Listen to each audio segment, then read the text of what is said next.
Hello guys, আসসালামু আলাইকুম। আজকে শুক্রবার, সন্ধ্যার নাস্তা তৈরি করা হচ্ছে।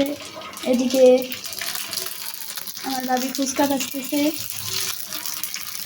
আর এদিকে আলু সিদ্ধ বসাইছি। এটা হয়ে গেছে না? আলু সিদ্ধ হয়ে গেছে।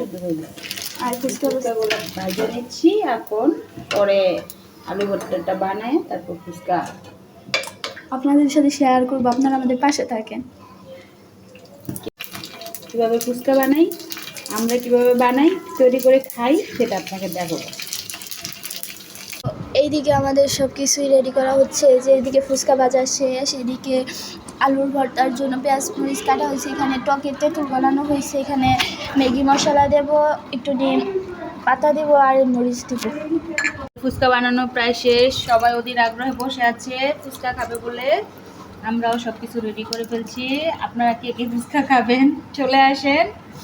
এই তো আমরাও তো রেডি হয়ে গেলাম, ফুচকা খাবো।